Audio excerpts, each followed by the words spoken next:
गुजरात विधानसभा चुनाव को लेकर आम आदमी पार्टी ने तैयारी तेज कर दी है। इस कड़ी में दिल्ली के मुख्यमंत्री अरविंद केजरीवाल और उप मुख्यमंत्री मनीष सिसोदिया आज से 2 दिन के गुजरात दौरे पर हैं।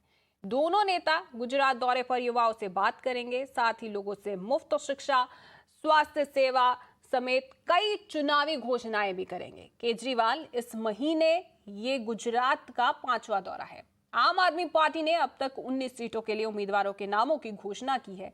आपको बता दें कि पंजाब में आम आदमी पार्टी की शानदार जीत के बाद पार्टी अपना विस्तार करने की योजना बना रही है। मेरे सहयोगी अमित राजपूत इस वक्त मेरे साथ जुड़ चुके हैं। अमित, तो 2 दिवसीय दौरा है अरविंद केजरीवाल का, और इस दौरान क्या कुछ उनका एजेंडा रहने वाला है? क्योंकि जब भी वे गुजरात जाते हैं कुछ ना कुछ नए ऐलान करके आते हैं। देखिए, सबसे बड़ी बात कि पहले तो दिल्ली के अंदर जिस तरह से मनीष सिसोदिया के खिलाफ जांच चल रही है, सीबीआई हो, ईडी हो, और उसके बाद में ये 2 दिन का दौरा जो है उसमें ऐलान ऐसा किया गया है कि दिल्ली के सीएम और डिप्टी सीएम दोनों 2 दिन के गुजरात दौरे पे आएंगे। आखिरकार क्यों इसकी जरूरत पड़ी 2 दिन की? पहले तो अकेले ही केजरीवाल आते थे और अब साथ में डिप्टी सीएम 2 दिन के लिए आ रहे हैं। तो पहला जो दौरा है आज अहमदाबाद में तकरीबन 1 बजे के आसपास दोनों अहमदाबाद एयरपोर्ट पे लैंड होंगे और 1:30 बजे अहमदाबाद में ही एक प्रेस कॉन्फ्रेंस का आयोजन किया गया है। उस प्रेस कॉन्फ्रेंस को संबोधित करने के बाद में वो हिम्मतनगर जो है साबरकांठा जिले का, वहां जाएंगे।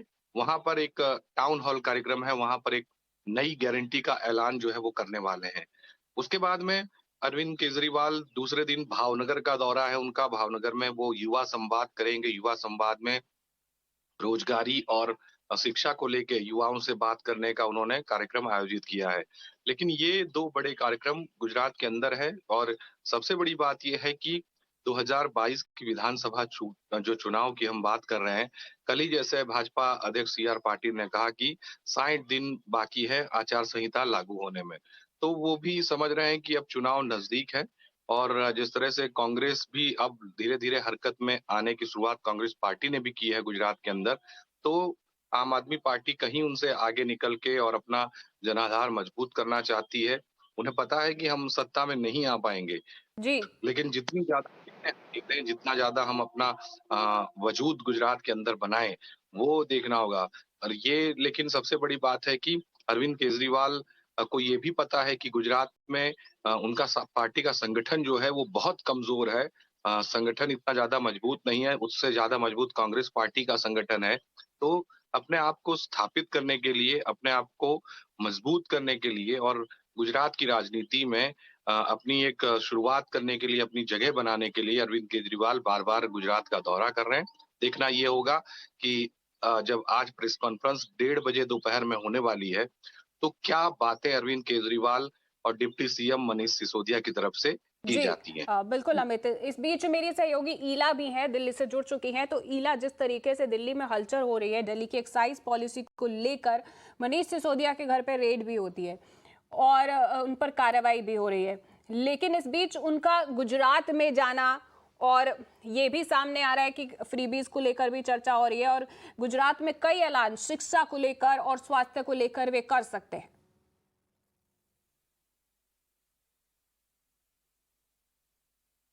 जी बिल्कुल इंद्रजीत, और मैं आपको बता दूं कि जो पिछले 2 दिन पहले जिस तरह से रेड हुई थी सीबीआई की deputy chief minister Manish Sisodia के घर पर, उसके बाद मनीष सिसोदिया ने खुलेआम ये चैलेंज दिया था कि मैं दिल्ली में ही हूँ और कहीं जा नहीं रहा हूँ। ये जो मुझ पर आरोप लग रहे हैं ये बेबुनियाद आरोप हैं, और हमने देखा कि किस तरह से इस पर राजनीति भी बहुत तेजी से शुरू हो गई और आरोप प्रत्यारोप का जो सिलसिला है वो चल रहा था दोनों ही पार्टियों की ओर से, चाहे वो बीजेपी हो चाहे आम आदमी पार्टी हो। वहीं आज आम आदमी पार्टी अरविंद केजरीवाल और उप मुख्यमंत्री मनीष सिसोदिया भी जो है वो गुजरात जाने की योजना बना रहे हैं, और उनका ये कहना है कि वो गुजरात जाएंगे, वहाँ का जो शिक्षा साथ ही साथ जो स्वास्थ्य का मॉडल है उस पर वो बात करेंगे, उसे देखेंगे। क्योंकि उनका कहना है कि जिस तरह से यहाँ दिल्ली में शिक्षा और स्वास्थ्य पर काम किया है अरविंद केजरीवाल सरकार ने, उसी तरह से वो गुजरात पे भी काम करेंगे, क्योंकि गुजरात के चुनाव आने वाले हैं। इसको देखते हुए राजनीति में और भी ज़्यादा बुगाहट आप कह सकते हैं हो रही है, और भी ज़्यादा हमें देखने को मिल रहा है कि राजनीति और ज़्यादा कड़ी हो गई है। और साथ ही साथ अगर बात की जाए तो अभी फ़िलहाल सीबीआई ने जितनी भी रिपोर्ट्स थी, अपनी जितनी भी फाइलें थी, वो ईडी को भी सौंप दी है। ऐसे में ईडी भी उन पर कार्रवाई कर सकती है।